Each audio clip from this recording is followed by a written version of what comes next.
আপোনালোকে যে এতিয়ালৈকে ৰেলীটো আৰম্ভ কৰা নাই কি কাৰণ? হয়, কোকৰাঝাৰ জিলা প্ৰশাসনে আমি গম পাইছো যে আমাক ডিসি অফিসত পাৰমিশন এপ্লিকেশন দিছিল, কিন্তু আমাক কোকৰাঝাৰ জিলা ডিসি বা এসপি পাৰমিশন নিদিয়ে কাৰণে আমাক প্ৰশাসনে ৰখাই আছে। আৰু আমি হঠাৎ সমাজবাদী ছাত্ৰ সন্থা আজি আমি ইয়াৰ পৰা যামে, আমাৰ গণতান্ত্ৰিক আন্দোলন হয়, এৰেষ্ট কৰক, গুলি মাৰক, আমি চুপচাপ বহি নাথাকিম। আমাৰ আদিবাসীসকলক জনজাতিকৰণ দিছে নেকি অসম চৰকাৰ? আমাক আদিবাসীসকলক মাটি পাট্টা দিছে নেকি? আদিবাসীসকলৰ যি আমাৰ অধিকাৰ আছে 1996 পৰা বিঘা হৈ আছে, তেনেকে ঘৰ বাৰী পোৱা নাই। এই মানুহকেইটা ঘৰ বনাই দিছে নেকি চৰকাৰে? আজি জিলা কোকৰাঝাৰ জিলা প্ৰশাসন আৰু এসপিক আমি আহ্বান কৰিম যে আপোনালোকে অতি শীঘ্ৰে আদিবাসীসকলক ঘৰ দুৱাৰবিলাক বনাওক।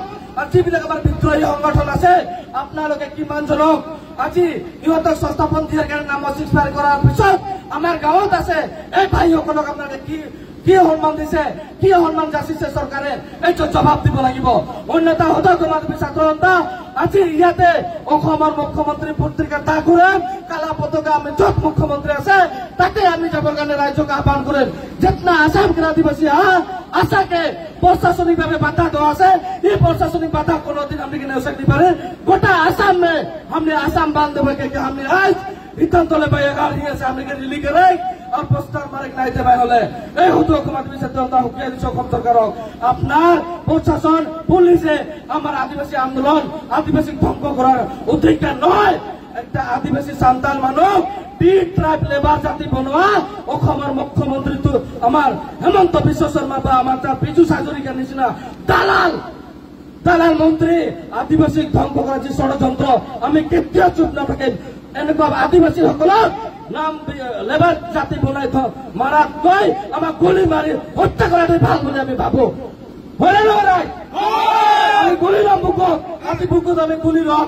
আজি যে হব যে পরিস্থিতি পাব প্রশাসন বাধা দিলেও আমি এই আন্দোলন স্থগিত নহব, আমি আন্দোলন কৰিমে। আৰু এটা কথা, আপোনালোকে যে বাৰম্বাৰ আন্দোলন কৰি আছে, আপোনালোকৰ সংগঠনক অসমৰ মুখ্যমন্ত্ৰী ডাঙৰীয়াই আলোচনাত মাতিছে না নাই? আজিলৈকে আমি 2016 পৰা দুটা বা তিনটাই আলোচনা মাতিছে।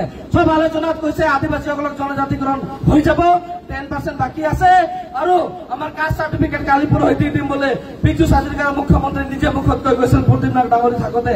তাৰ লগতে আমি নিজে অসমৰ মুখ্যমন্ত্ৰীক কৈছিলো যে আমি ছাৰ এছটিটো আৰু আমি শাসনিক উদ্যোগিক মন্ত্ৰী আৰু আমাৰ আদিবাসীসকলক উৰা মুণ্ডা চান্তাল খাৰিয়া হ বিল হিচাপে কাষ্ট চাৰ্টিফিকেট স্পষ্টকে দিয়ক। ল'ৰা ছোৱালীসকলক পুলিচৰ চাকৰি যদি যায় তাতেও আমাৰ ঠেক খায়। ইউনিভাৰ্চিটিতো আমাৰ ল'ৰা ছোৱালী এইটো চাৰ্টিফিকেটৰ কাৰণে আমি বহুত জাগাত আমি ঠেক খাই আছো। এইকাৰণে হঠাৎ সমাজবাদী ছাত্ৰ সন্থাই মুখ্যমন্ত্ৰী বাৰম্বাৰ আহ্বান কৰা সত্ত্বেও আমাক এই চাৰ্টিফিকেট দিয়া নাই। এইকাৰণে আজি হঠাৎ সমাজবাদী ছাত্ৰ সন্থা মুখ্যমন্ত্ৰী য'তে গৈ আছে আমি তাতে গৈ আছো আৰু ৰিলিটো কৰি আছো যে আমাৰ আদিবাসীসকলক কিমান দিন প্ৰাৰ্থনা কৰিব, কিমান দিন বঞ্চিত কৰি ৰাখিব, সেই হঠাৎ সমাজবাদী ছাত্ৰ সন্থাৰ প্ৰশ্ন। আমাৰ আদিবাসীসকলৰ যদি দাবীসমূহ চৰকাৰে পূৰণ নকৰে বিটিআৰ ইলেকশ্যনত কি ভূমিকা ল'ব? বিটিআর ইলেকশনত চিধা বিজেপি বাই বাই টাটা। কারণ আমার বিজেপি সরকার যতে যাব নেতাসকল আজি আমাক ইয়াত বন্ধ করেছে আদিবাসী গাঁও ভূঁয়ে ভোট খুঁজিব যাতে আজি ইয়াত প্রশাসনে আমাক আটকাব পারে।